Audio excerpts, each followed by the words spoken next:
como minha natureza sempre é sempre de atuar diretamente com tecnologia, utilizar o nome de planetas, mas dessa vez em cima de um contexto de uma ficção que eu gosto muito, que é a ficção de Star Wars. Não, eu comecei dando aula. Meu primeiro momento com 17 anos de idade. O que foi lá atrás, quando o Arthur disse assim, poxa, eu preciso começar a empreender? O que foi que gerou aquele gatilho para se dizer assim, eu acho que eu tenho a capacidade de construir algo a mais do que isso? O que foi que te chegou a começar a empreender de fato, Arthur? Eu tinha que pegar um arquivo que eu gerava e mandava para uma gráfica. Essa gráfica processava lá cerca de 8 mil boletos. E ela já deixava prontinho esses boletos e mandava os 8 mil boletos impressos. Eu queria te perguntar, você falou que tá para fazer um lançamento, já fez, não sei. E qual seria a solução hoje para a gente trazer para o mercado, hoje para o cara que é presidente? Ele diz assim, eu consigo sanar isso e evitar com que dentro da minha casa, dentro da minha associação, entre todas as possibilidades que existem de ruim dentro de um veículo, de um associado, a gente consegue evitar isso. Como é que a gente poderia resolver? Tá contratado.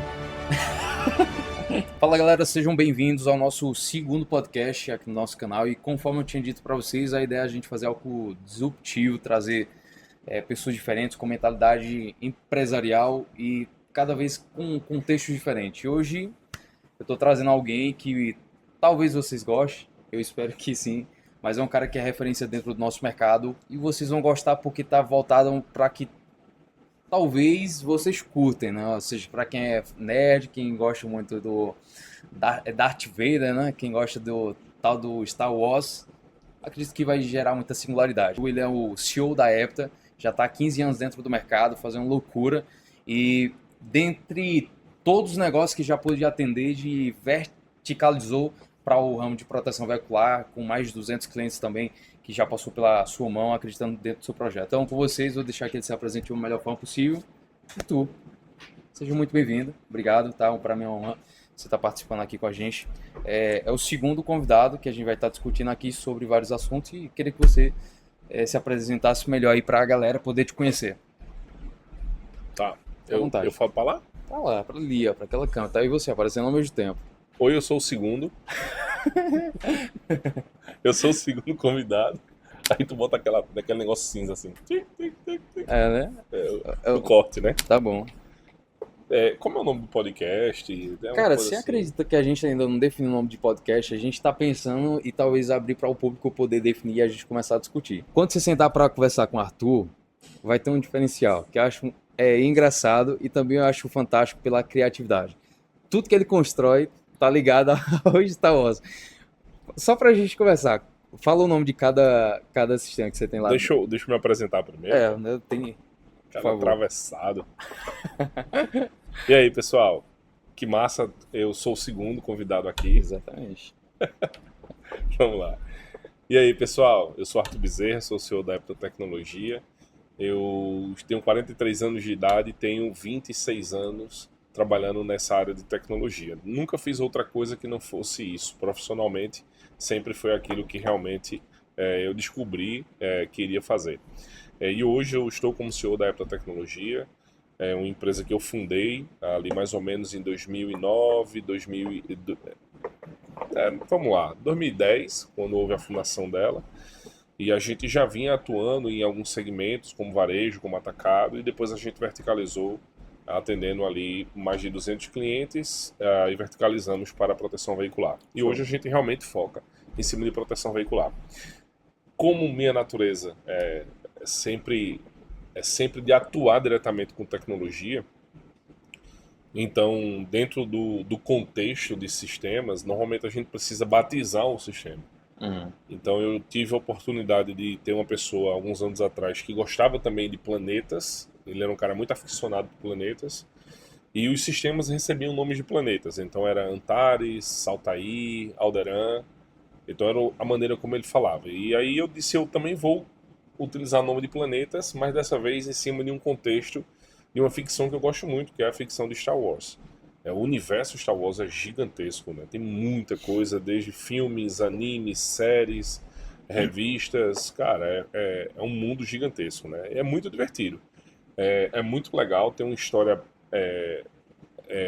assim muito, como é que eu vou dizer assim, uma história completa, né?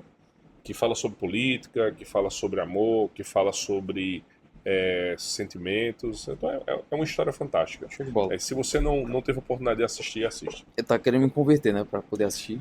Cara, por incrível que pareça, eu acredito que as coisas acontecem de forma natural. Eu nunca digo assim, você tem que assistir, ou eu vou obrigar que você assista, até porque ninguém tem esse poder. Mas quando a gente começa a conviver, eu começo a despertar a curiosidade.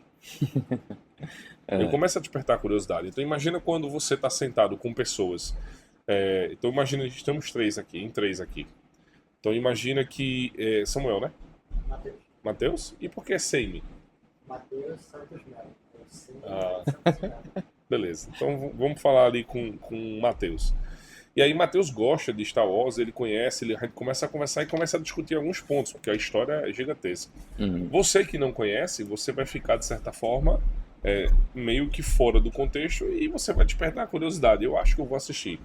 E aí você acaba assistindo. De uma forma ou de outra, você assiste, nem que sejam esses filmes mais novos, mas você acaba assistindo. Top. Agora, me diz uma coisa, você é um cara que já começou empreendendo? Não, eu comecei dando aula. Meu primeiro momento com 17 anos de idade foi quando minha mãe me deu a oportunidade de fazer um curso de informática e durante o curso eu tive um bom desempenho. O professor disse assim, eu quero que você venha ser meu monitor. Aí eu fui ser monitor do professor e em seguida eu já fui dar aula.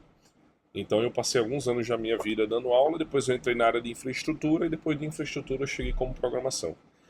Já na área de infraestrutura eu comecei a empreender. Eu comecei a entender que eu era um profissional que tinha uma certa demanda no mercado, o profissional que fazia a parte de manutenção, rede de computadores, e comecei a atuar como autônomo.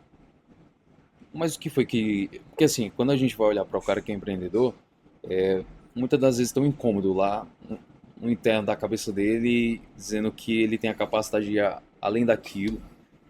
Você não quer estar estagnado. Hoje tu conta o quê? Com 7 programadores, né? Lá dentro da Epta. A gente hoje tem... Na verdade são 11, né? São 11. São 11. E o que é que diferencia? O que foi que lá atrás, quando o Arthur disse assim, poxa, eu preciso começar a empreender? O que foi que gerou aquele gatilho para se dizer assim, eu acho que eu tenho a capacidade de construir algo a mais do que isso? O que foi que te chegou a começar a empreender de fato, Arthur? Eu acho que a liberdade. Financeiro, geográfico? Não, a liberdade de você conseguir poder fazer o que realmente você quer fazer. Eu acho que foi nesse sentido. Naquele momento eu não tinha observado por uma questão financeira ou por uma questão ideológica, não. Eu queria realmente liberdade. Eu dava aula em uma escola e eu lembro que eu quis fazer um curso de eletrônica para informática. E aí o horário do curso, ele realmente era conflitante com as aulas que eu tinha. Daí eu conversei com o proprietário da escola, que até hoje é meu amigo, eu tenho um carinho e uma gratidão imensa por ele. E eu pedi a ele a oportunidade de poder fazer esse curso. E ele fez, cara, eu não tenho outro professor, não dá, eu não consigo colocar.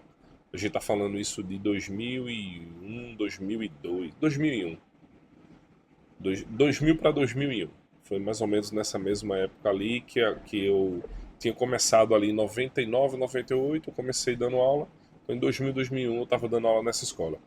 E aí ele disse, eu não tenho outro professor. E aí eu senti que eu poderia deixar de perder, de ter oportunidades, de eu conseguir evoluir mais, por estar sempre preso a alguns compromissos que eu, de alguma forma, não tinha poder de controle. E aí naquele momento eu disse, cara, talvez se eu começar algo por minha conta, eu consigo fazer uma gestão melhor, inclusive, da minha carreira. Então foi daí que eu comecei a empreender.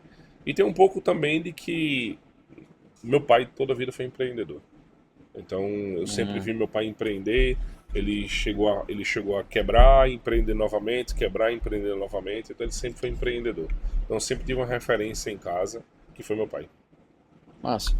Tá, mas aí começou como um intraempreendedor, como professor, depois teve a oportunidade de poder começar a empreender, e hoje a gente tem a grande referência dentro do mercado, e eu acredito que está chegando a nível Brasil, se não já é Brasil, né?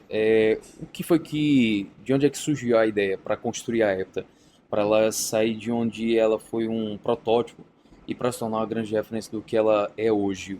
Como foi que tu começou a fatiar isso para poder chegar no que você está hoje posicionado? São etapas, são fases. Elas vão acontecendo naturalmente.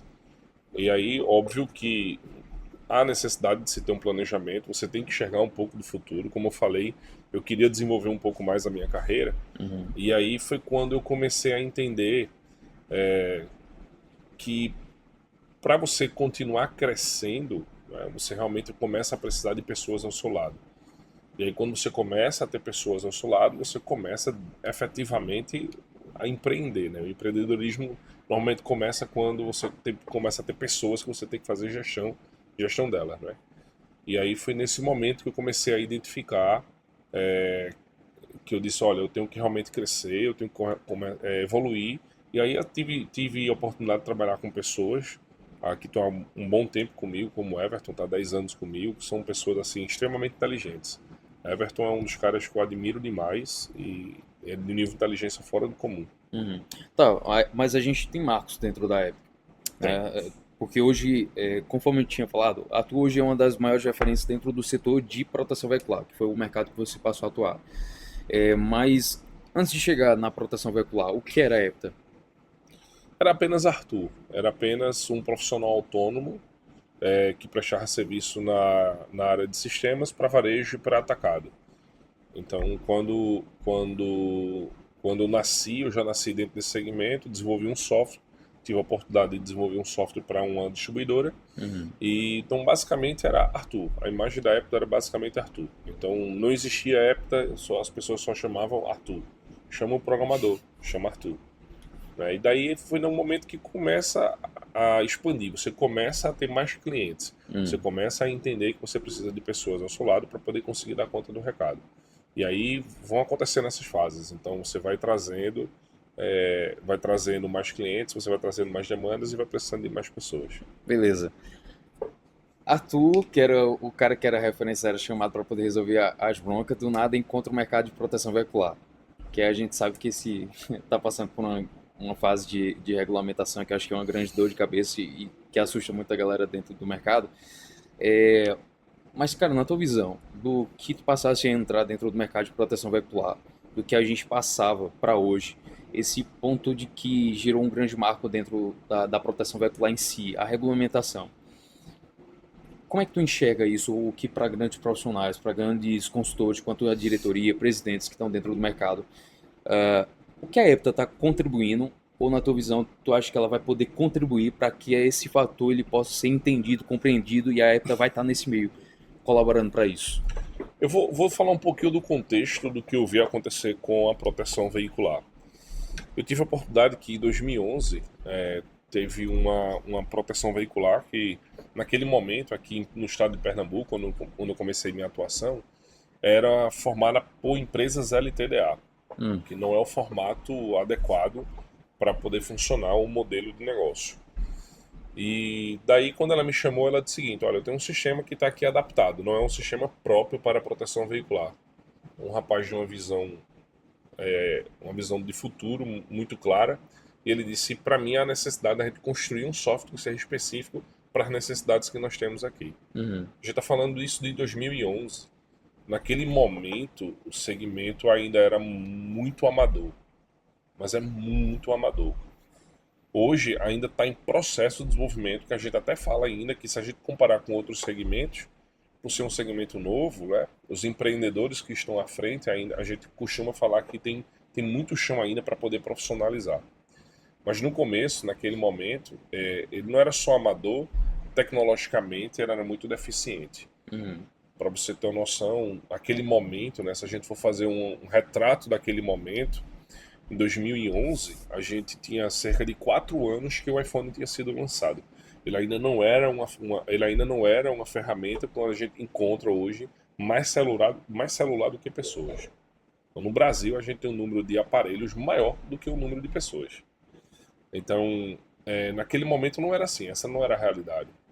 Hoje em dia, com as ferramentas, você consegue pegar o seu boleto, você copia o seu boleto, você paga no Internet Bank. Naquele momento, como é que funcionava? A gente tinha um conceito de rateio muito claro, e era um rateio que funcionava ao pé mesmo.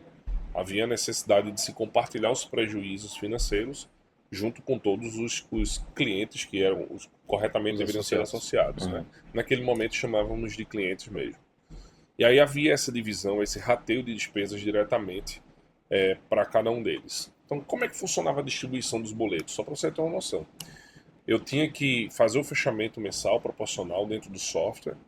Eu gerava um arquivo para enviar para... Não tínhamos boleto registrado. Então você vê, até isso é uma coisa ultrapassada, né? Eu tinha que pegar um arquivo que eu gerava e mandava para uma gráfica. Essa gráfica processava lá cerca de 8 mil boletos.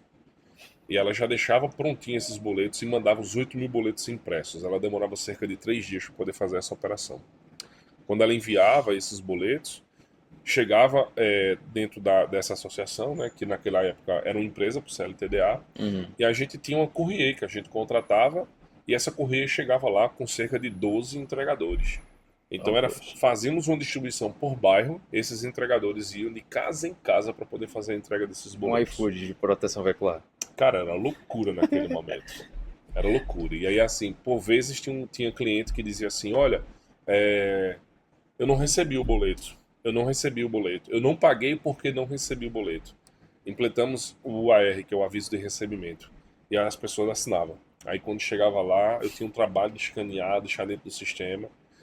E aí as pessoas diziam, eu não recebi o boleto. Aí a gente puxava lá no cadastro dele e mostrava que o AR estava assinado. E aí tem o nome da pessoa. Eu fiz, eita, é minha mãe, mas ela não me mandou. Eita, isso aqui é meu vizinho. Cara, era muito desafiante. E não tinha os pagamentos? Ou corria? A inadimplência naquela época era muito alta ainda? Cara, a inadimplência sempre foi alta, sempre foi um desafio. Hoje tem muitas técnicas para poder você realmente minimizar. Mas se você não tem um processo muito bem definido, a inadimplência ela vai continuar alta. A gente estima que cerca de 2 a 3% de inadimplência é aceitável. Mas tem associação hoje que passa de 30% de inadimplência. E aí ela não tem um processo, uma régua de cobrança para poder ser executado e conseguir diminuir a inadimplência, aumentando a arrecadação até para poder conseguir fazer a quitação com seus fornecedores.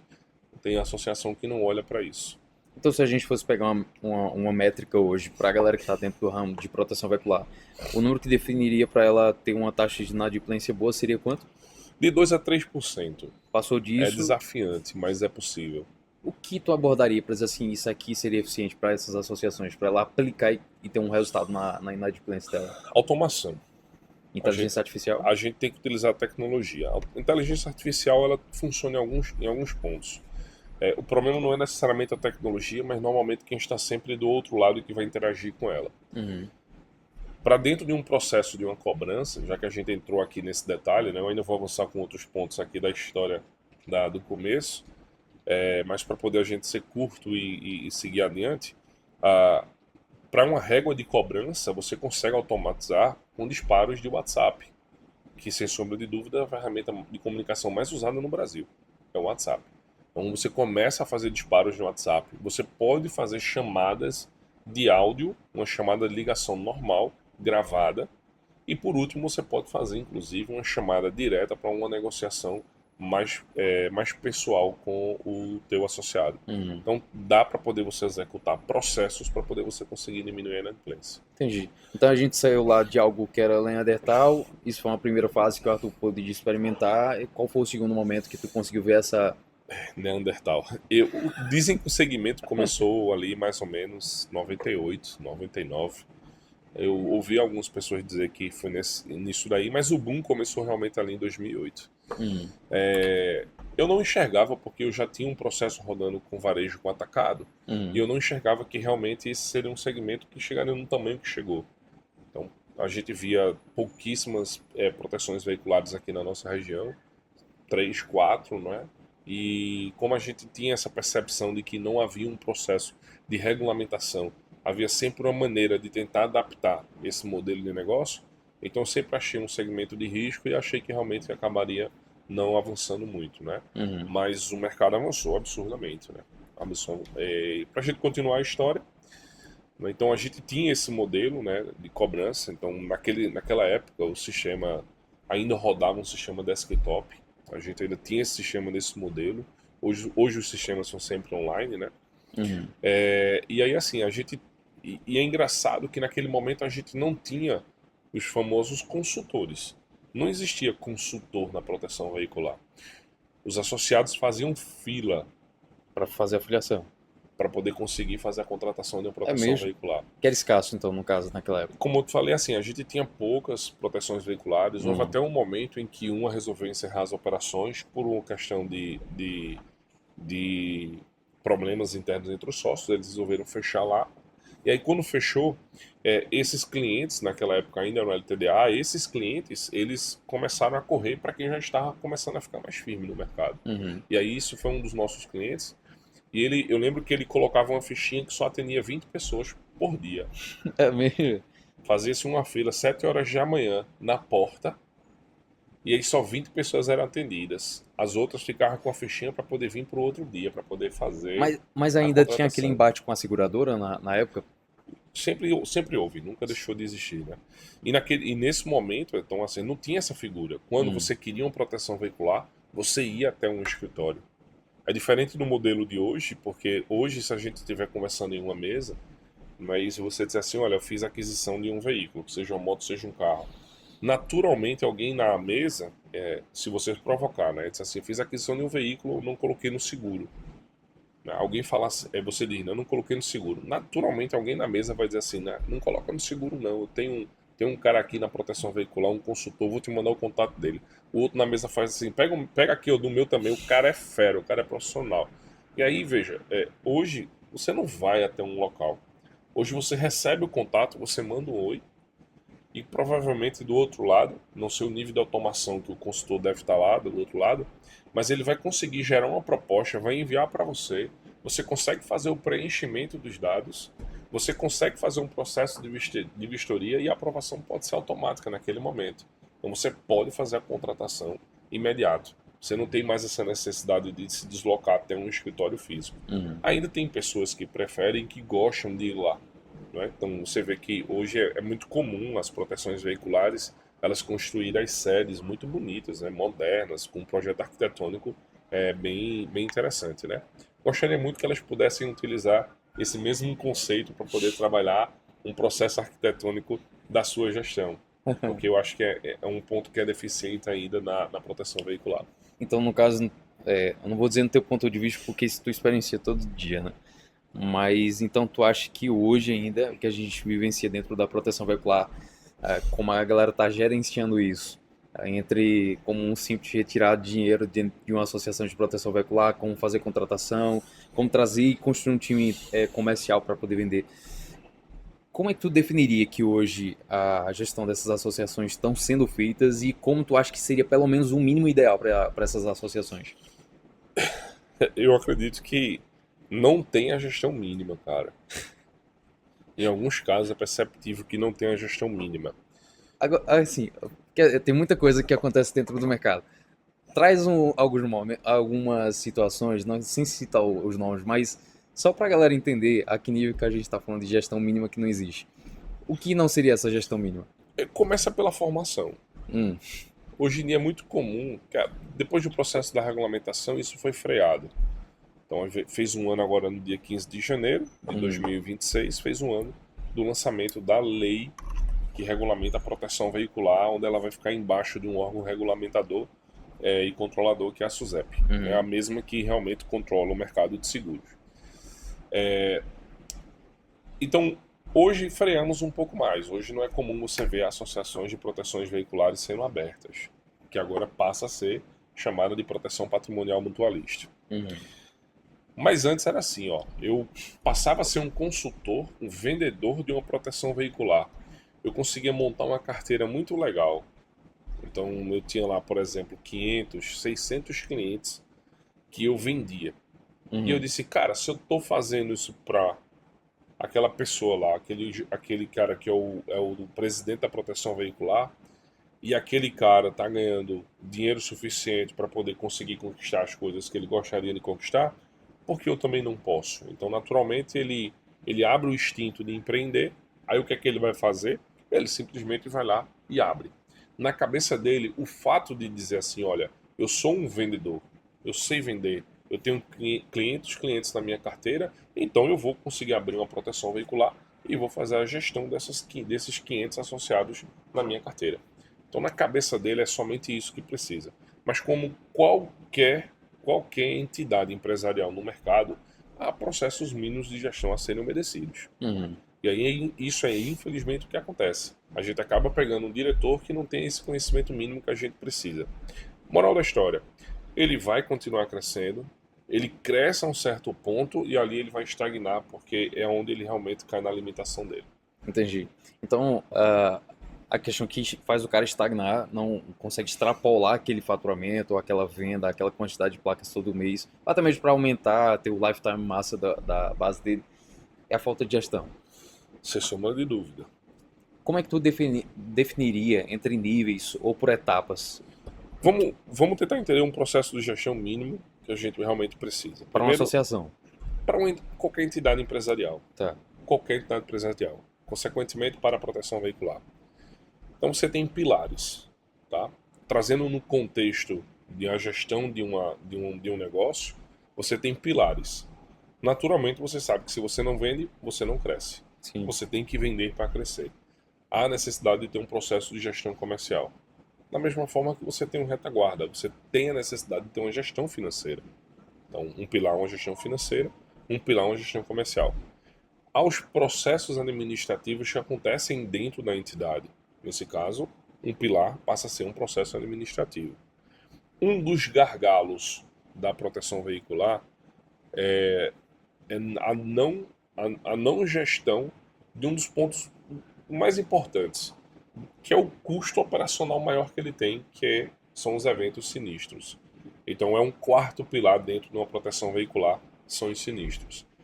Você tem que ter o entendimento que você tem esses 4 pilares dentro desse segmento e você tem que ter processos de gestão com níveis organizacionais, hierárquicos e organizacionais. Você tem responsabilidade sobre cada um deles. Se a gente parte por um processo de uma gestão financeira, entendendo que o fluxo é todo amarrado, né?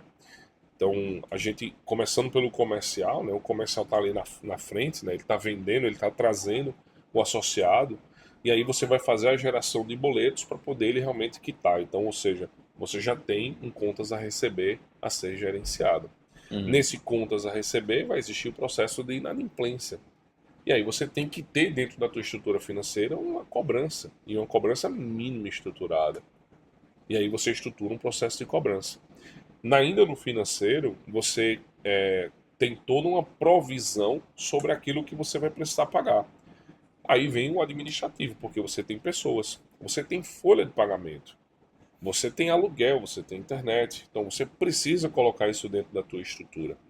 Então dentro do financeiro a gente vai fazer essa divisão lá, do que é um custo operacional, do que é um custo administrativo, do que é a própria área de sinistro que eu preciso fazer uma divisão mais correta. Então tem essa necessidade na gestão financeira. O comercial fez todo o processo de venda, estratégia, marketing, fez todo o trabalho, conseguiu converter, que é um mundo a parte comercial, trouxe para o financeiro fez esse processo de gestão.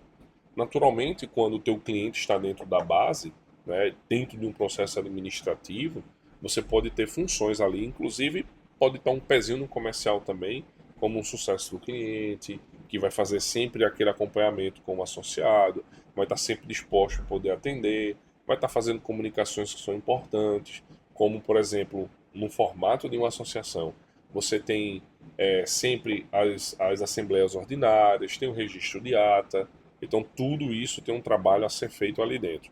O jurídico está incorporado ali dentro de um processo administrativo. O contábil está dentro de um processo ali entre o financeiro também, sabe? Então, você tem toda essa etapa aqui dentro.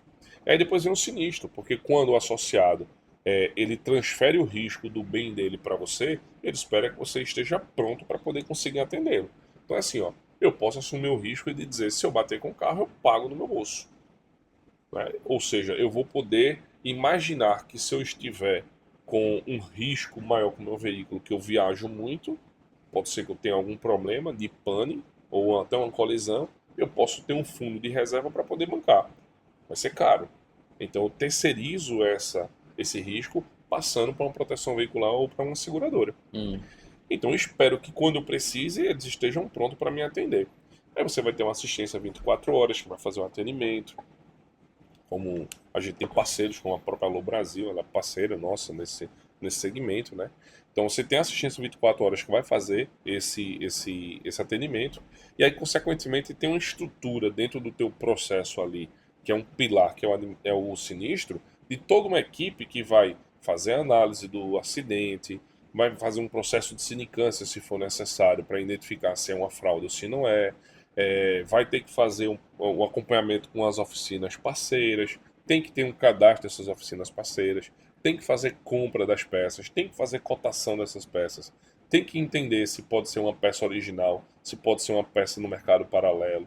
Então, para poder você conseguir atender o teu associado e voltar todo o ciclo. É óbvio que o que eu fiz aqui, enquanto jornada do associado, foi de maneira mais empírica possível. Se a gente for trazer isso para dentro de um fluxo como realmente deveria ser, a gente passaria horas falando, e com um organograma funcional, com um fluxograma de processos gigantesco. O que poucas associações hoje têm. Eu gosto de mostrar os fluxos que eu faço, tanto organizacional como o de processos, e normalmente eu tento compartilhar com eles para que eles consigam aplicar. Porque para mim, enquanto software, tem que entender que há um processo com começo, meio e fim. Se eu começo a fazer um atendimento na minha área de vendas, eu tenho um começo, um meio e um fim. Não é simplesmente que eu vou estar te oferecendo uma proposta aqui e eu vou ficar aguardando que, se você quiser, você simplesmente vai lá e diga: ok, Arthur, eu quero. E eu vou deixar para lá caso você não me responda nada. Então eu comecei um processo, eu preciso desenvolver esse processo. Eu tenho que criar esse sentimento, essa percepção daquilo que eu estou te oferecendo, para que em seguida você possa realmente tentar me dizer se quer ou se não quer. Você me dizendo não, tem todo um processo. A gente sempre brinca que a venda começa quando o cliente diz não. Porque se ele diz sim, não tirou um pedido. Tirou um pedido, sim. Tirou um pedido. Né? Então tem todo um processo que você vai executar, tanto como foi aquele processo para você demonstrar o que você está oferecendo, como para tentar converter o cliente que disse não. E ainda assim, se você não consegue converter, um processo final ou foi convertido, ou foi vendido, ou não foi vendido. Mas eu tenho um processo com começo, meio e fim. Nossa. Quando a gente desenha um software, a gente desenha pensando dessa forma.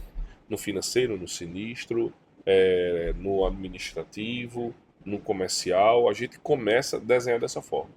Se você faz sem ordem nenhuma, que é o que acontece na maioria das associações, se você não tem um processo, se você não tem um desenho de um padrão, é todo cheio de exceções, ou cada um faz do jeito que você quiser, esse modelo, essa rotina, acaba atrapalhando para quem desenvolve um software.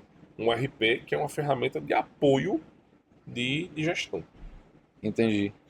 Se fosse hoje para tu dividir entre as necessidades, porque a gente está passando pelo processo de regulamentação, e aí não vai ficar feito desmatuto, né? Casa de Manjoana, faz do jeito que quer. E aí tem aquela dificuldade que, inclusive, como você citou sobre a parte comercial, que a galera cita muito a dificuldade, porque fulano de tal tá mais barato, aqui tá mais caro, e a gente fica brigando sempre a questão de preço. Mas e se a gente fosse definir hoje, Arthur, no teu ponto de vista, para uma organização dentro de uma associação, por onde a gente deveria começar? Porque hoje o foco tá jurídico e contábil, a maior parte das pessoas. Eu acredito que o processo é top-down, ele é de cima para baixo, ele começa com o presidente. Então a gente deveria focar no cabeça, para lapidar o que está dentro da cabeça dele. Até porque a gente vai falar sobre cultura. Então, toda a equipe ela é um reflexo do presidente. Como o presidente determinou que todo o processo da associação deveria funcionar. Como é a comunicação desse presidente? Quais são os valores, quais são os princípios desse presidente? Está tudo ligado a isso. Então, começa realmente de cima para baixo. Começa ele definindo como ele gostaria que fosse a equipe dele, então ele definindo como é que vai ser a formação de todos os pilares da associação dele. Começa por ele, esse é o primeiro ponto. Mas aí quando o cara, ele tem medo de investir na própria equipe porque ele tem aquele receio de que se eu investir eu tenho a possibilidade de perca, tu acha que isso inclusive está dentro do encaixe da própria liderança que ele tem dentro da associação ou não? São dois pontos diferentes aí, mas que são correlatos. O primeiro deles é o medo. Naturalmente, é normal que o empreendedor ele tenha receios. porque ele tem que tomar decisões. E quando ele vai ter que tomar uma decisão, é normal que ele pense. Ele vai tomar uma decisão. Tá? Até se ele não tomar uma decisão, ele tomou uma decisão. Então ele vai ter que tomar uma decisão. É normal que ele tenha isso daí. O processo de liderança é, depois que ele toma a decisão dele, como é que isso vai ser replicado em toda a equipe.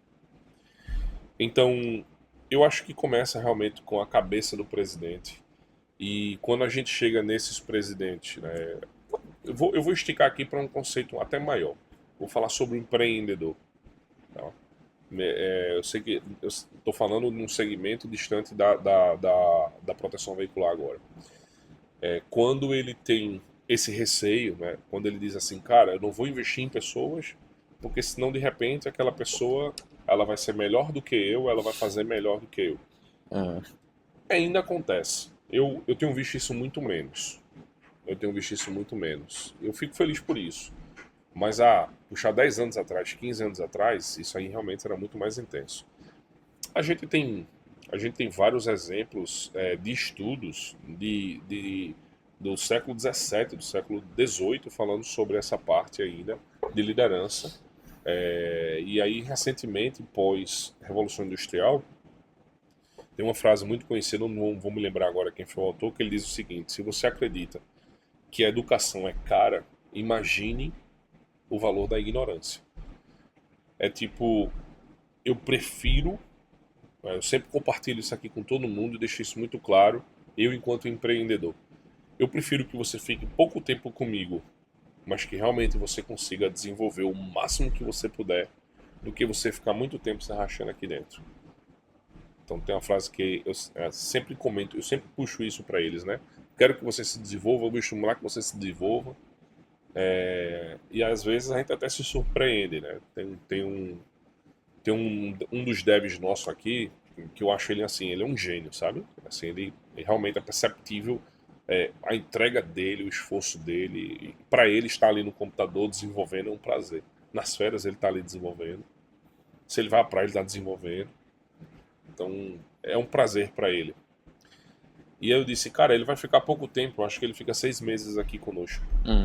Mas aí a gente segue aquele modelo de incentivar, de ter um plano de cargos e salários, deixar claro a carreira dele, até onde ele consegue ir conosco. E aí, assim, já passamos de um ano aqui, ele segue firme e ele demonstra que não tem interesse nenhum em sair. Eu acho que é isso, né? Ele vai se desenvolver, ele vai continuar se desenvolvendo, como teve casos com 3 meses, o cara recebeu uma proposta para poder trabalhar numa empresa em São Paulo, para receber 3 vezes mais do que eu estava pagando aqui. E ele até veio conversar comigo e fez, cara, eu adoro trabalhar aqui, mas aí eu não sei o que é que eu faço. Eu disse, cara, você tem que buscar o que é realmente melhor para você. Começa a imaginar, começa a desenhar o que você tem no planejamento da tua carreira e tenta descobrir. Aqui tu vai ter a possibilidade de aprender muito. Não é? Mas se nesse momento tu realmente precisa financeiramente avançar na tua carreira, lá você vai conseguir desenvolver muito mais. Só que aí de grandes corporações, de grandes empresas, os devs têm esse entendimento de que eles ficam meio travados. Eles não conseguem desenvolver a sua capacidade, a sua criatividade. Então basicamente tem que fazer aquele negócio mais fechado e mais quadrado.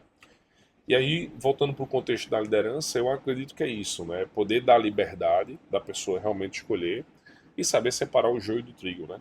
Infelizmente, a gente tem ainda pessoas que não pensam dessa forma. E aí é ter essa sensibilidade para poder descobrir quem é que vai ficar na tua equipe. E cultura é isso, né? Então, assim, a definição que você vai ter que ter da tua gestão de equipe sempre começa pelo presidente. E o que é que você acha que um presidente, um empreendedor, ele precisa ter com a inteligência emocional, a capacidade de pensar mais rápido? O que é que você acha que todo bom presidente, para começo, ele tem que ter? Uma boa oratória, uma boa comunicação, ele tem que ser um bom ouvinte? O que é que tu define para uma liderança? Cara, eu acho que eu confesso que eu não sei te responder isso daí, Estevão. Olhando para tu hoje, o que é que faz com que as pessoas te vejam? Eu te digo que, desculpa te atrapalhar, mas assim, eu te digo que eu não sei te responder porque eu vejo diversos perfis e que dando certo, ou muito certo, são perfis totalmente diferentes, Então, tem aqueles que são mais comunicativos, tem aqueles que são mais agressivos. E, assim, em alguns casos, as suas entidades, empresas, associações, elas continuam avançando e continuam crescendo. Então, assim, eu confesso que é uma área que eu não estudo, então eu não sei te responder isso.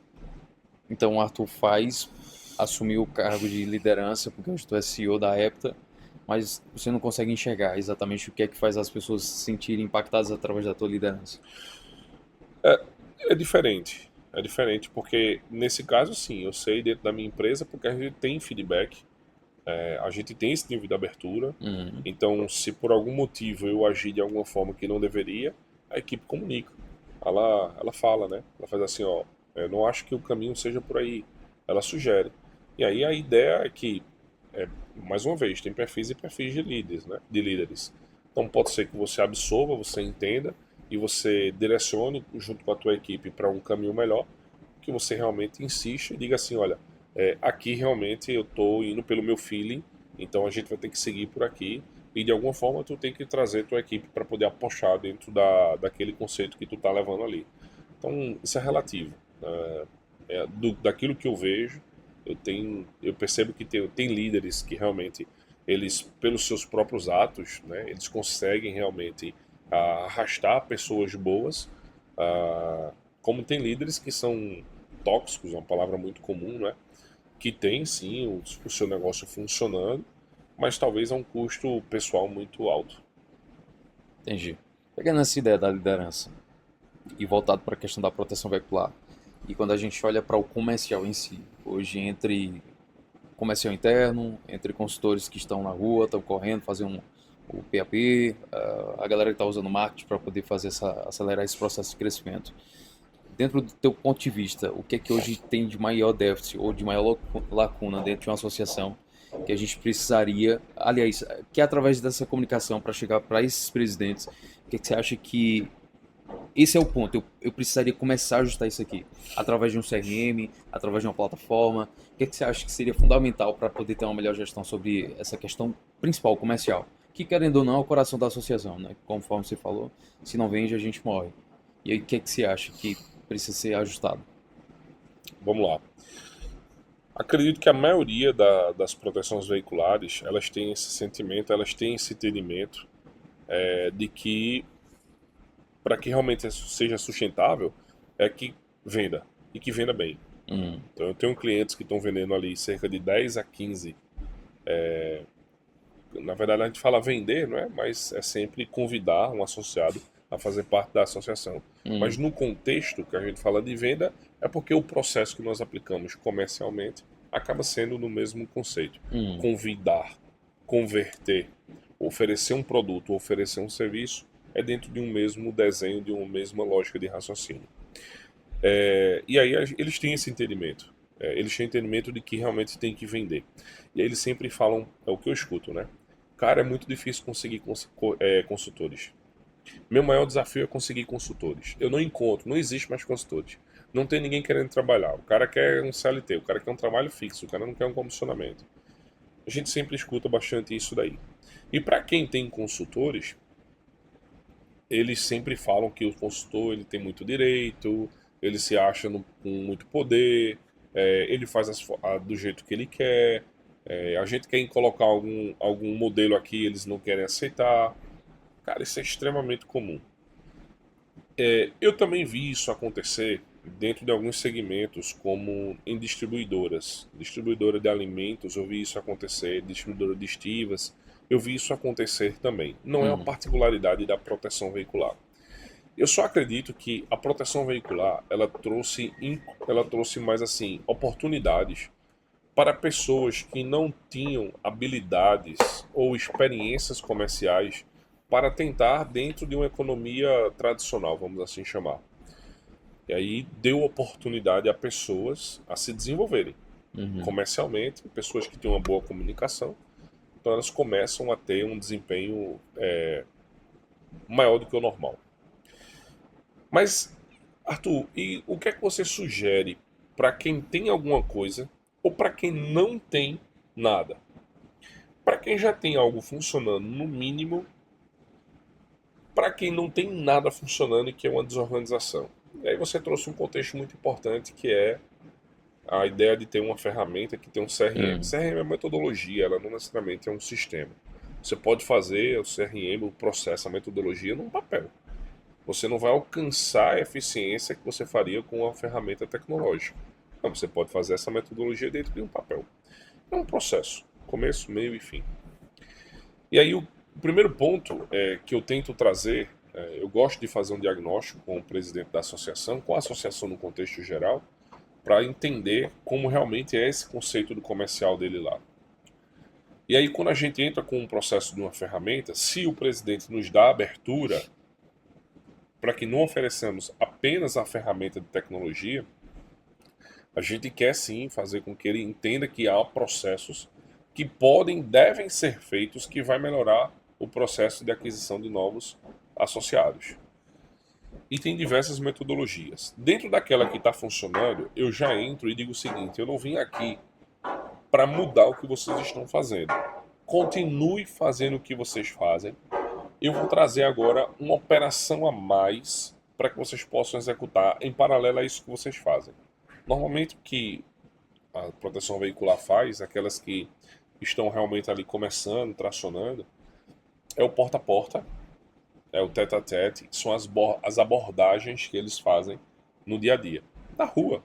Então, estou passando aqui e vi alguém em cima de uma moto, eu vou abordar essa pessoa e vou oferecer a ela um plano de proteção veicular.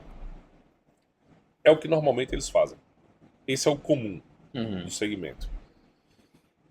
E para aqueles que não têm nada, às vezes é o próprio presidente, como eu falei, que ele era um consultor, que abriu, ele mesmo que está ali na rua fazendo alguma abordagem ou outra, conversando com um amigo ou outro, conversa com o Lava Jato, né, conversa com alguém para poder conseguir indicações, com os familiares, e fica sempre patinando naquilo ali. Tem solução para tudo isso daí, tem estratégia, tem metodologias para poder serem aplicadas. O ponto é que uma ferramenta tecnológica ela vai trazer mais eficiência operacional naquilo que você faz. Então, quando eu digo que eu não vou vir aqui para modificar quem já está fazendo alguma coisa, eu venho para poder tentar trazer para você o que você faz, mais eficiência. Então, eu quero te dar a possibilidade, se você acha que consegue falar com 20 pessoas num dia, eu quero te dar a possibilidade que você triplique isso e converse com 60 pessoas num dia. Entendi. Quem não tem nada, eu quero trazer a possibilidade de começar algo novo, algo diferente. Então eu quero começar a dizer que o que você está fazendo hoje está desorganizado, eu vou te dar uma metodologia para tu fazer mais organizado. Começa às vezes por uma proposta. Às vezes você chega lá e está conversando com um consultor e aí ele vai perguntar para você a placa. Me diz aí tua placa. Ele vai baixar um aplicativo aqui para poder fazer a pesquisa na tabela FIPE. Ele já sabe de cabeça a tabela. Ele vai lá e diz assim de boca para tu: ó, bicho, eu tenho 3 planos aqui. Um básico, um intermediário e um avançado. O básico, ele só tem cobertura de roubo e furto. O intermediário, eu tô acrescentando aqui um reboque de 500 km a mais para tu. E no completo, eu tenho um veículo reserva de 15 dias para tu. É bom, pô. Esse intermediário te serve, mas o mais completo era o melhor para tu. Quanto é? R$300 o básico, R$400 o intermediário, R$500 o completo. Beleza, eu vou pensar. Não, pô, bora fechar aqui agora. Não, pô, porque eu não tô sem documentado. Não, pô, eu coleto aqui qualquer coisa, bora. Então depois eu falo contigo. Tá, beleza. Acabou, vai embora. Vai embora. Amanhã ele já esqueceu que falou com essa pessoa. A gente tá falando que ele fez uma abordagem de 20 pessoas, amanhã ele esqueceu que falou com ela.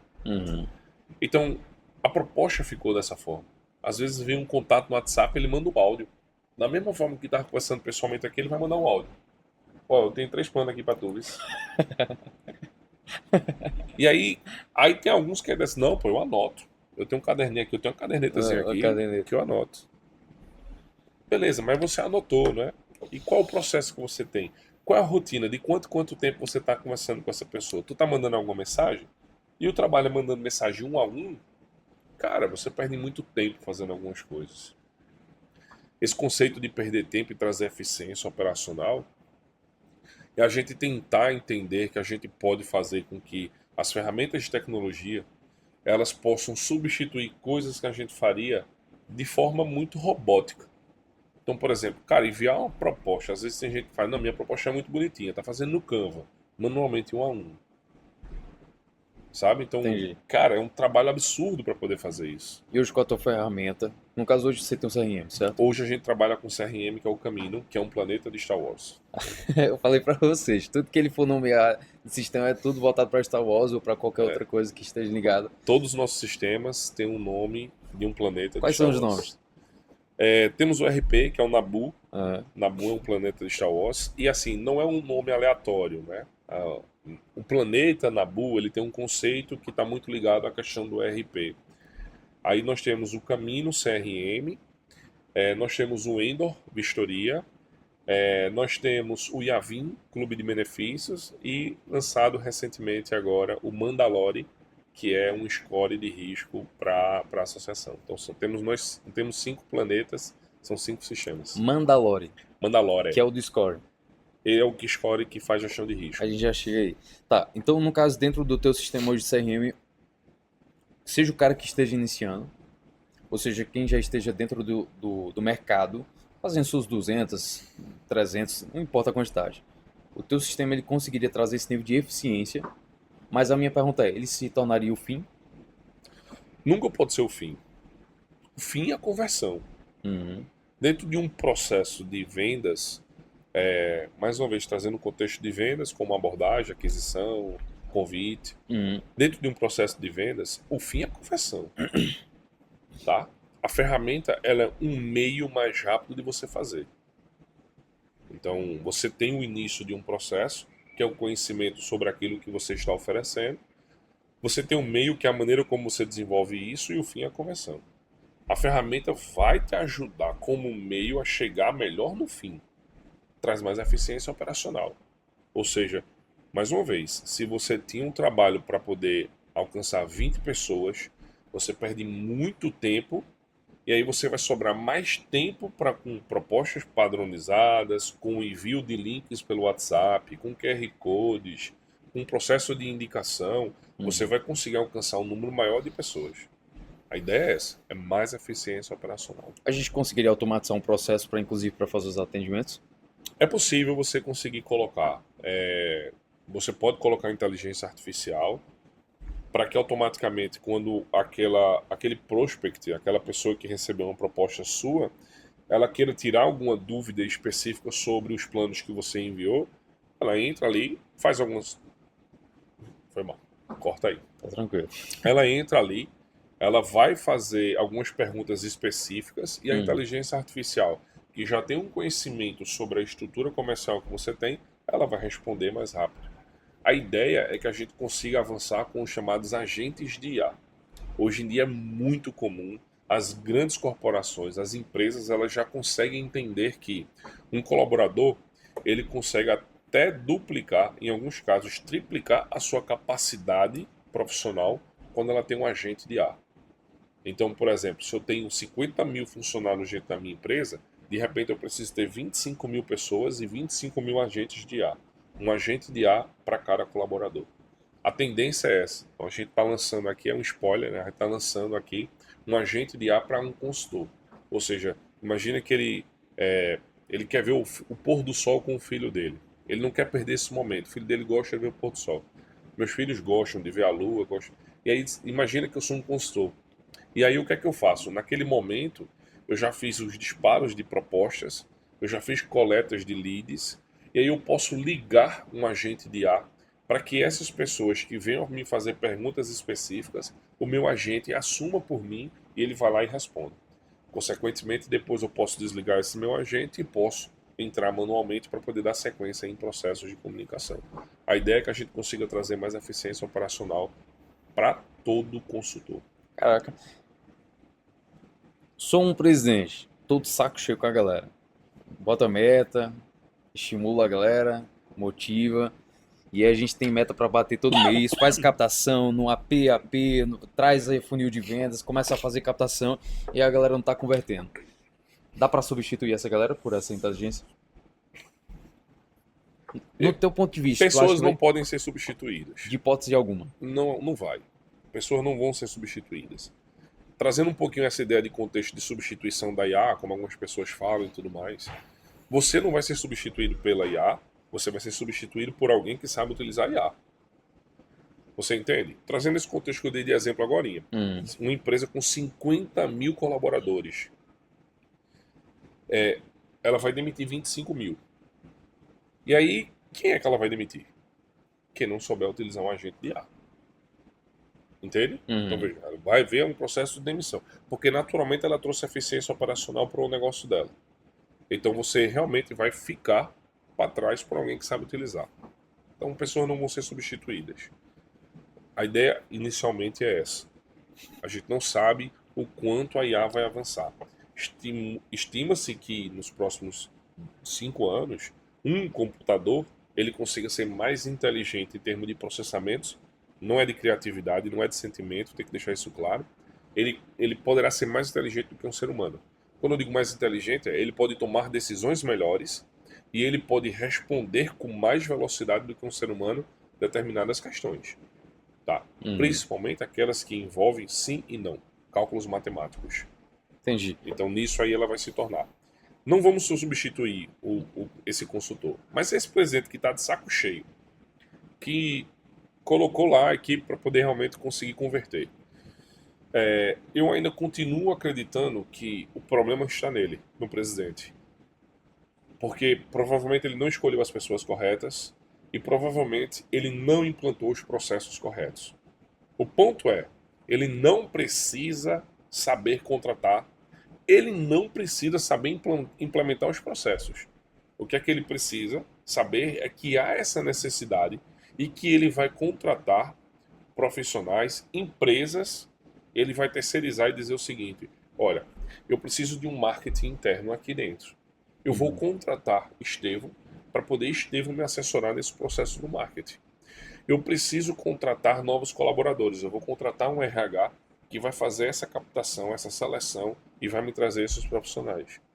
Eu vou contratar um gestor comercial que vai montar uma estratégia comercial juntamente com aquele time que nós selecionamos.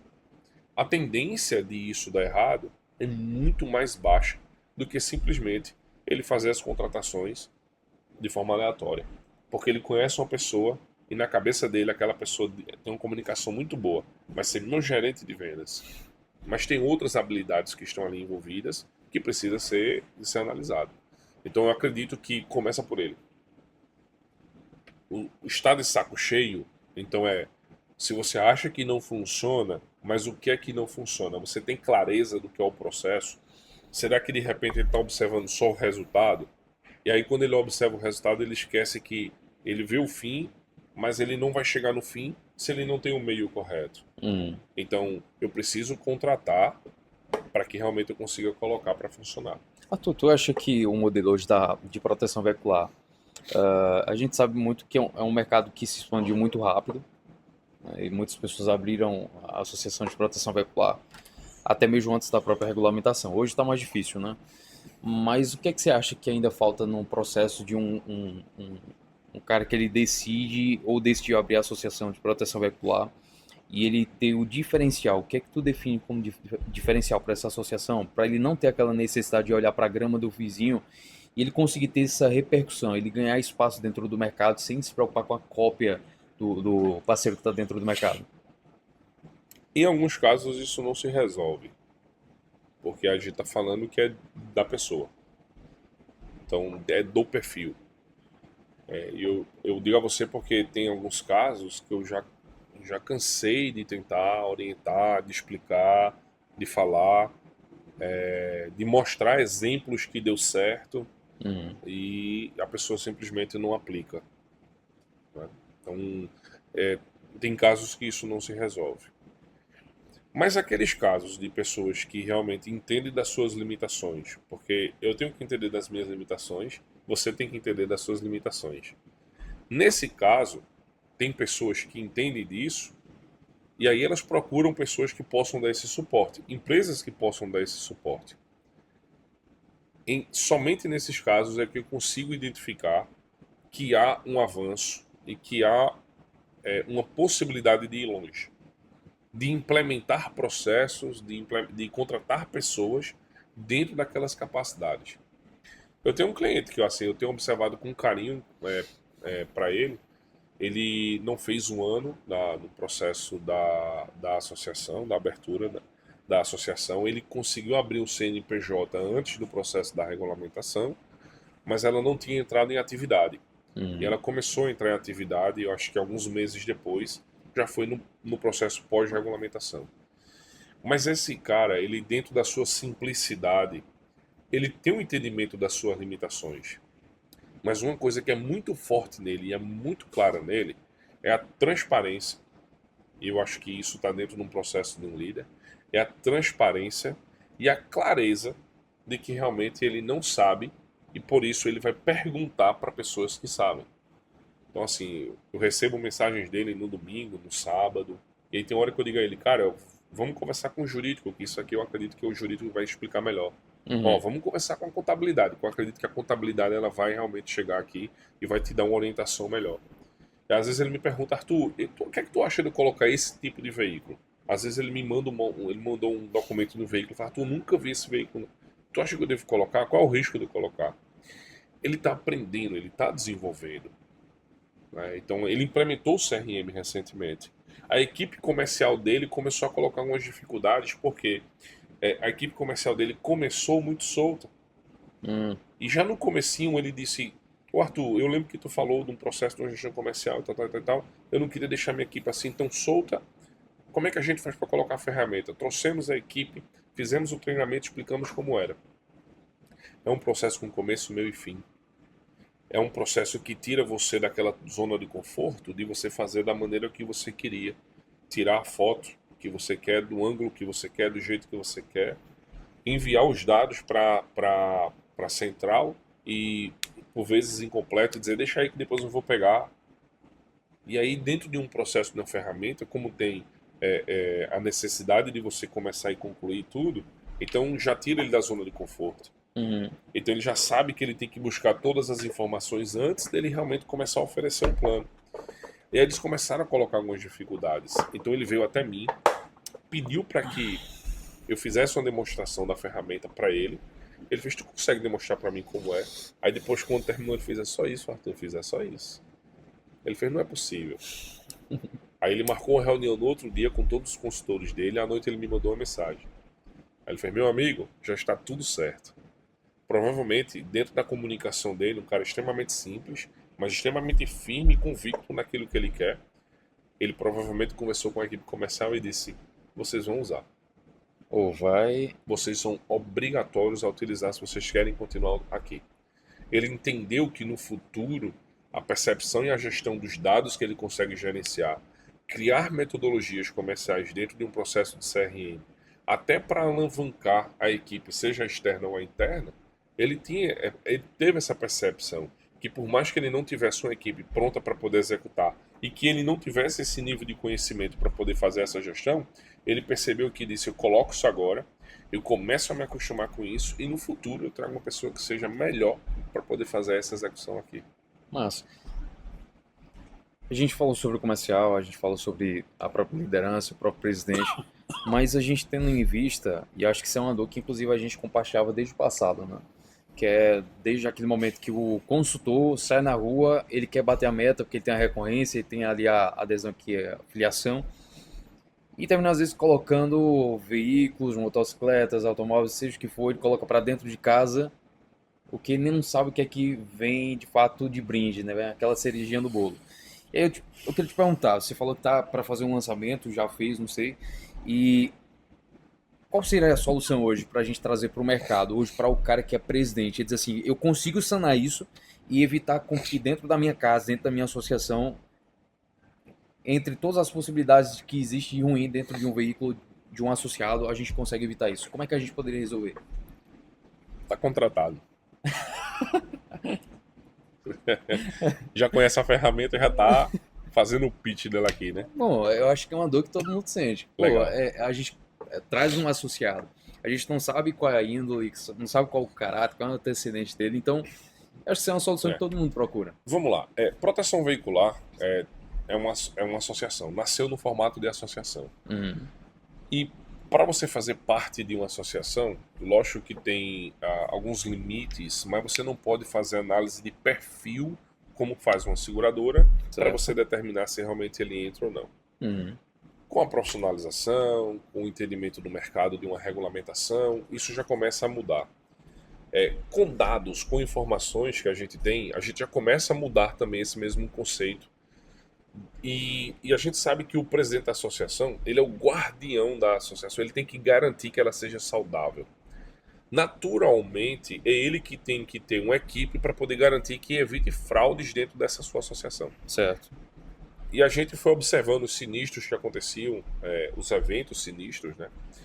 Os eventos danosos, ou simplesmente os sinistros, ou simplesmente eventos, eles aconteciam com um determinado padrão específicos para roubo, furto e incêndio. A gente começa a observar isso. Como é que a gente observa? Dentro de um processo chamado sindicância. Né? Então é tipo assim, olha, o associado chega, aí ele liga, manda um áudio e diz assim, bati com o meu carro, perdi o controle do meu carro aqui. O carro deu um PT, ele bateu de um jeito lá, uma pedra, que bateu por debaixo, que o motor do carro saiu, ele bateu de alguma forma lá. E aí ele começa a se contradizer em um ou mais depoimentos que são necessários. E aí quando você começa a desconfiar, você faz, opa, eu vou abrir um processo de sindicância. Você contrata uma empresa que é especialista em fazer esse tipo de análise, né? Tem um inspetor ou mais de um inspetor que vai fazer uma perícia mais detalhada e vai tentar identificar tudo o que foi dentro do contexto, né? Tudo que aconteceu naquele sinistro. Como foi que ele perdeu o controle do carro, o local, a data, a hora. Tem todo um trabalho que o perito, o inspetor, ele executa ali. Uhum. E aí a gente detecta que não é possível que tenha sido um acidente. Aquilo ali foi provocado. Aquilo foi provocado. Então existe um indício de fraude. Às vezes tem casos de roubo que ele diz que foi abordado por 2 homens em cima de uma moto, foi rendido porque estava armado. Aí ele diz que estava de noite numa rua tal. Depois ele diz que estava no finalzinho da tarde.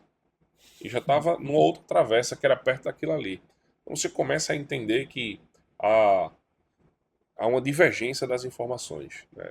O mais comum que tem de divergência é o incêndio, né? Que aí o incêndio, normalmente a proteção veicular ela só cobre após um processo de colisão. Uhum. E aí o cara bate e de repente o carro pegou fogo. Então, quando a gente começa a observar, existem padrões em cima disso. E um dos padrões é quando a gente puxa algumas informações do CPF. Então, quando a gente pega essas informações do CPF, há uma tendência, não estou dizendo que são todos, mas há uma tendência da gente encontrar pessoas que passam por alguns delitos, por alguns processos judiciais, como ação penal, por interceptação, até tráfico de drogas. Então, a gente começa a entender que há um comportamento, eu estou analisando o comportamento do associado, e há um comportamento que a gente tem um padrão a ser observado. E isso, normalmente a gente não observa no onboarding. Lá o comercial, o consultor, quando está conversando com o associado, ele quer saber do CPF para poder pegar os dados, a placa para poder pegar os dados aqui e seguir com a proposta e oferecer e colocar para dentro. Por vezes, a gente está tendo um problema seríssimo, que é colocando uma pessoa que vai criar uma determinada fraude no futuro. Uhum. A ideia que a gente criou dentro dessa nossa nova ferramenta, que é o Mandalore Score, é a gente conseguir, já na proposta comercial, digitar o CPF do associado e naquele momento a gente ter indicadores, mais ou menos como faz um SPC Serasa, de 0 a 999. A gente determina indicadores ali dentro. Por exemplo, um associado que tem um score de crédito muito baixo é um propenso associado a ter inadimplência dentro da associação. E aí a inadimplência ela pode gerar um cancelamento muito breve, né? Então o tempo de vida do associado ele pode reduzir simplesmente pelo risco da inadimplência dele.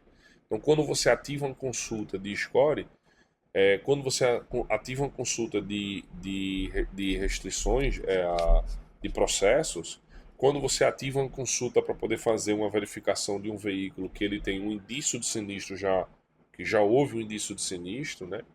Que ele já passou por leilão, que ele já teve um chassi remarcado, quando na proposta você já consegue automatizar até essa informação imediata, ali naquele momento você pode mandar uma mensagem e dizer, poxa, não foi dessa vez. Então você já pode bloquear um problema futuro. Como é uma ferramenta nova, a gente ainda vai trazer esse indicador. Mas a gente acredita que a cada real, a cada R$ 1 que uma associação negue por casos como esse, a gente espera que ela consiga economizar algumas dezenas de milhares de reais. Então, assim, é um número fantástico, absurdo. Então, por quê? Não é simplesmente o que você vai evitar de um ressarcimento de uma fraude, mas é o esforço da tua equipe de ter que ficar observando isso, é o esforço da tua equipe de ter que acionar um sindicante, né?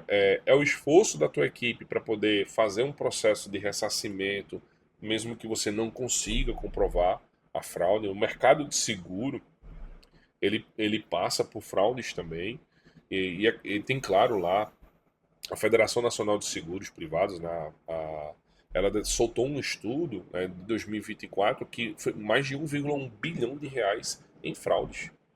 Né, e assim, eles não conseguem comprovar tudo. Então, se a gente conseguir já fazer a eliminação naquele momento e dizer que aquela proposta não vai poder passar, então eu acredito que a gente evita um problema seríssimo na associação. E isso normalmente acontece com alguns casos de algumas associações que recebem esses dados, cai no sistema e lá internamente tem uma equipe para poder fazer consultas como essa, para depois retornar para o consultor para dizer que não pode, para o consultor entrar para o prospect lá, para poder dizer para ele que infelizmente não pode. A gente traz velocidade, eficiência operacional quando naquele momento você configura um modelo de score e você configura dizendo que aquele score, dentro daquela porcentagem, você considera como crítico e já tem que fazer uma negativa. Então você faz a negativa, você manda para análise ou você aprova direto. Entendi. Então essa ferramenta vai trazer eficiência operacional para algumas associações. Estamos rodando já um projeto piloto, que é uma POC, que é uma prova de conceito já em uma associação. Então já está funcionando. Está funcionando sim. Se fosse resumir, no caso é um anti-picareta, né? É isso aí. Se fosse... Entendi, massa. Então... O bom é que a gente conseguisse avançar para um modelo de... dentro de um sinistro, detectarmos uma fraude, a gente também pudesse fazer um boletim de ocorrência contra aquela pessoa que está causando a fraude. Porque, no final das contas, aquela pessoa tem que ser presa. Tem um caso específico de um cliente nosso em que ele recebeu de um desmanche, ele recebeu uma comunicação por ter visto lá um adesivo da associação e o cara pegou e ligou. Ele disse assim, olha, um associado chegou aqui e deixou um veículo, né? Um cara chegou aqui e deixou um veículo e me vendeu esse veículo para eu desmanchar. Mas eu tô vendo aqui o selo da associação. Esse selo aí é de vocês? E o cara disse assim, se tu quiser o carro inteiro, tu vai ter que me pagar. Caraca. Claro que você fomenta um crime com isso não deve acontecer, tu entende? Mas você percebe que um associado que chegou para poder deixar o carro no desmanche, para poder acionar um seguro, ele tá cometendo um crime, ele tem que ser preso, cara. Então, para mim, o modelo ideal era que a gente consiga chegar nesse nível. Entendi. Então a Epta ela consegue ajustar na parte da gestão, parte comercial, e agora ela também vem um anti-picareta para poder conseguir sanar todas as lacunas ali que podem existir dentro da Associação de Proteção Veicular. A gente olha para todos os departamentos da associação, a gente sempre olha com muito carinho para todos eles, e a gente sempre quer atuar de forma com processos, a gente quer atuar trazendo tecnologia para poder trazer mais eficiência operacional. Esse é o ponto. O que é que você faz hoje que demora muito tempo, que eu consigo trazer a tecnologia para poder fazer mais rápido e melhor? Entendi. Dessa forma, eu vou conseguir fazer com que o teu negócio, a tua entidade, ela possa evoluir, ela possa crescer. Então é mais Epta Soluções do que... No final das contas, se você observar as grandes empresas de tecnologia no mundo, elas não são necessárias, de softwares, especificamente de softwares, elas não são vendedoras de software. Vamos pegar um SAP da vida, que talvez seja o maior ERP de gestão do mundo. O SAP ele não é uma empresa de software, ele é uma empresa de consultoria. Ela é uma empresa de consultoria. E é engraçado que quando você contrata um SAP, o valuation da empresa que contratou o SAP, ele já sobe, só porque você contratou o SAP. Porque o SAP ele não vem para poder chegar e te entregar uma ferramenta, um sistema e dizer, toma, você faz o cadastro aí, emite o boleto aqui, faz a cobrança aqui, lança o sinistro aqui. Não é isso.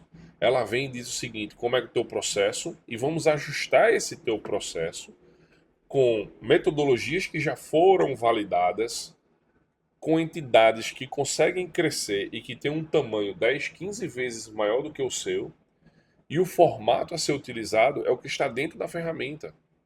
Então, se você tem um processo hoje, enxerga a possibilidade de ver esse processo daqui com essa ferramenta que vai te ajudar a ir mais longe como aquele teu concorrente conseguiu chegar lá. Uhum. É isso que a SAP faz. Então, naturalmente, você vai ter sim uma consultoria. É quando esse meu cliente ele liga para mim, ele me manda mensagem para perguntar se pode colocar aquele veículo. O que é que tu acha, Arthur? Acaba sendo uma consultoria. Entende? Então, quando ele contrata um CRM, porque ele quer fazer um processo de gestão comercial, acaba sendo uma consultoria. Nossa. Então, se você contrata, eu não vou vender consultoria. Não é isso, tá? Mas eu vou te vender um software, vou te ajudar a alinhar os teus processos para poder funcionar dentro dessa metodologia aqui, que vai te trazer resultados melhores. Show.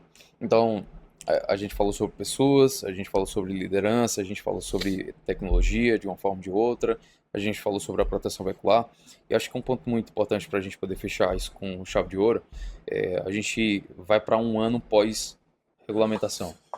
E aí eu queria saber, Xi, no teu ponto de vista, o que é que você espera quando dizer assim, efetivou 2027 ou 2028? A lei ela saiu para poder dizer como é que seria o formato correto da proteção veicular. A gestão da atividade está sobre um órgão do governo chamado SUSEP. Sim. SUSEP abaixo de um outro órgão chamado CNSP, aí a gente tem Banco Central, a gente tem Ministério da Fazenda. Então assim, a gente tem alguns órgãos ali que estão envolvidos nisso, que vão fazer o processo de gestão e fiscalização da proteção veicular. A lei, ela basicamente diz que tem que ser abaixo desses órgãos. Esses órgãos ainda estão criando as regras do jogo. A gente sabe que uma proteção veicular, ela vai ter que fazer o processo de entender que vai se vincular a uma administradora. Essa administradora ainda não existe. A gente está numa definição ainda de qual o valor que vai ser utilizado para poder abrir uma administradora. Está na definição ainda, é uma minuta que saiu, que está passando por mudança dessa minuta, até sair o documento final e dizer como é que tem que acontecer. Estamos um pouco atrasados em relação a isso. Então, ela já deveria ter saído no ano passado, essa minuta, em definitivo, para que a gente já pudesse entender e já começar a surgir as primeiras administradoras dentro do processo da lei, da regulamentação. A lei diz que até janeiro de 2028, ou seja, são 3 anos, para que o segmento por completo se ajuste dentro desse formato. Só que a gente está trocando a roda com o carro andando. Ou seja, o tempo está passando e as definições ainda não estão claras. Vamos lá, não vou dizer que não estejam claras, a gente já sabe como é que vai ser, já sabe para onde tem que ir, mas as minúcias disso ainda não está em definitivo. Naturalmente, algumas associações elas estão negligenciando, elas não estão observando a necessidade delas profissionalizarem algumas coisas que são necessárias, até para que ela possa entender se ela vai abrir uma administradora, ela vai se juntar com um grupo para poder administradora, ou ela vai simplesmente se vincular a uma administradora. Eu não vou entrar nesse mérito do que realmente agora é o melhor, que existem várias possibilidades, inclusive de não trabalhar dentro do mercado de proteção patrimonial mutualista, ela pode tentar um outro mercado, e aí tem que ser avaliado o que realmente é melhor para ela. Então, a regulamentação empurrou até janeiro de 2028 a necessidade de estar todo o mercado alinhado. E tem 2 pontos importantes que, há um tempo atrás, eu já venho abordando isso e venho falando que elas estão negligenciando, que é o compliance e a governança. Então, assim, e é processo de gestão puro isso. Processo de gestão puro. Então, assim, eu já observo dentro das nossas ferramentas um software de gestão para uma administradora. Então, eu já observo a necessidade de você ter um canal de ouvidoria. Eu já observo a necessidade de você ter um processo organizado com começo, meio e fim para que você consiga ter uma governança clara sobre isso.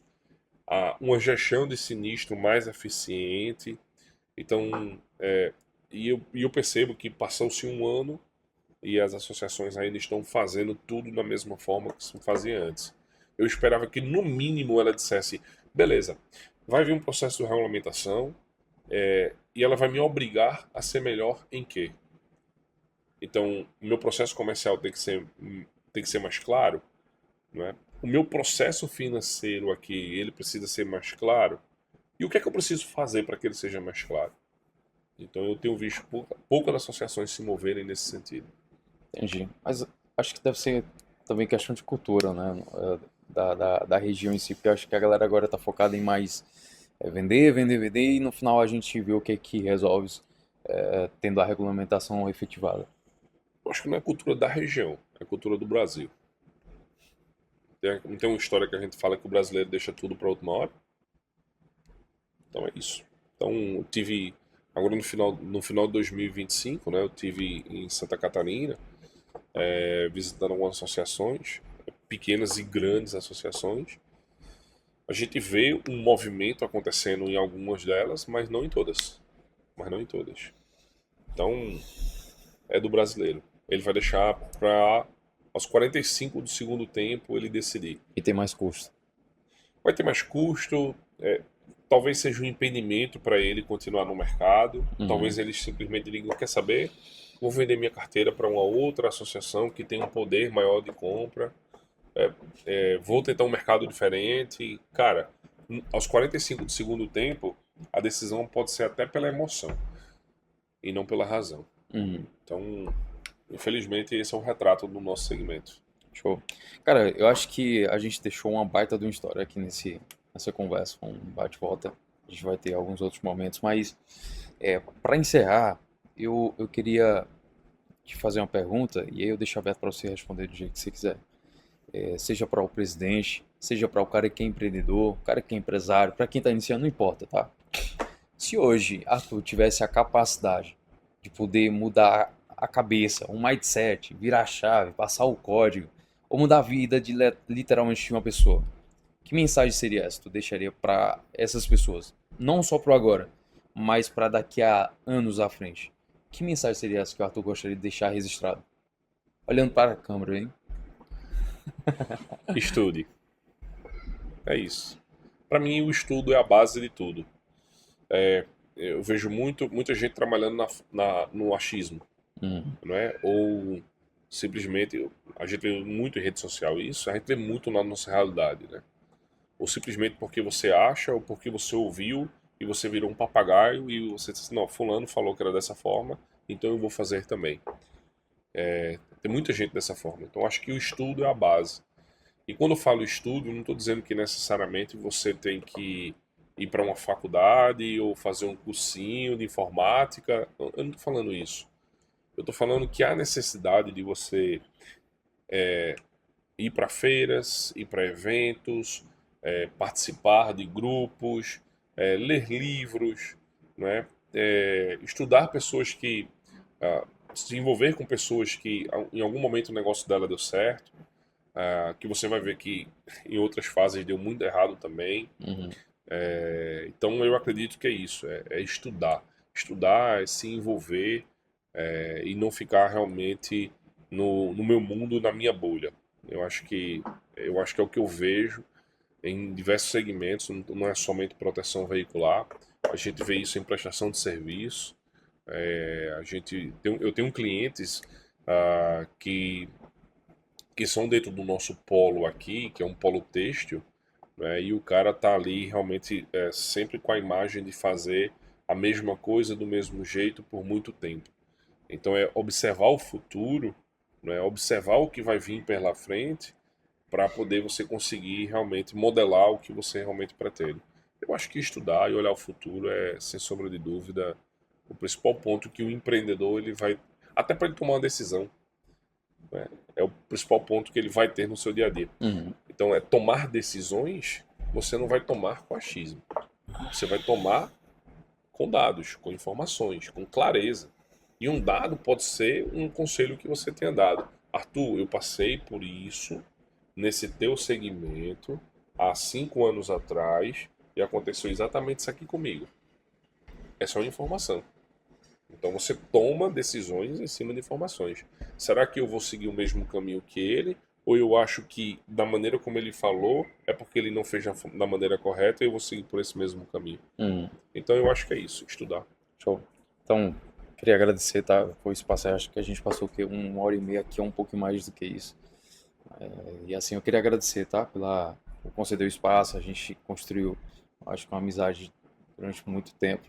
E eu sou muito grato por estar aqui conversando, poder inclusive compartilhar o teu conhecimento, porque o cara é praticamente uma Wikipédia. Você sentar para poder conversar, cara, o que você acha? Não, eu acho isso aqui. Se eu for falar sobre qualquer coisa, ele tem algo para poder abordar. Deixa eu puxar uma brincadeira sobre isso daí. Eu sou um cara curioso. Eu sou um cara curioso. E o curioso, ele naturalmente, ele pesquisa tudo. Eu fico em pânico se a gente estiver conversando sobre algum assunto aqui. Nossa, e se a gente ficar com uma pergunta aqui, nós três, se não ficar clara a resposta, se eu não poder ter um celular aqui para poder pesquisar, para poder ter essa resposta, eu sair daqui sem essa resposta, eu entro em pânico. Eu fico nervoso e assim, por vezes você vai me ver sempre mexendo no celular. Síndrome da dúvida. Cara, pode ser isso. Eu acho que eu tenho uma síndrome da dúvida, eu não consigo, cara, ficar em dúvida. Eu quero ter uma clareza sobre aquilo ali. E aí, assim, no tempo do colégio, eu lembro que eu tinha um dicionário em inglês, um dicionário com a capinha azul. Eu acho que eu tinha ali uns 10, 11 anos de idade, e o pessoal me chamava de dicionário. Pergunta, Arthur, porque nessa época eu jogava muito videogame, e os jogos eram todos em inglês. Então eu tinha que sair procurando palavra por palavra naqueles joguinhos 2D para poder eu tentar descobrir. E aí o pessoal pergunta ao dicionário. O pessoal me perguntava dessa forma. E eu lembro que na minha 5ª série o professor tinha passado para poder eu ler um paradidático chamado Sétimo Suspeito.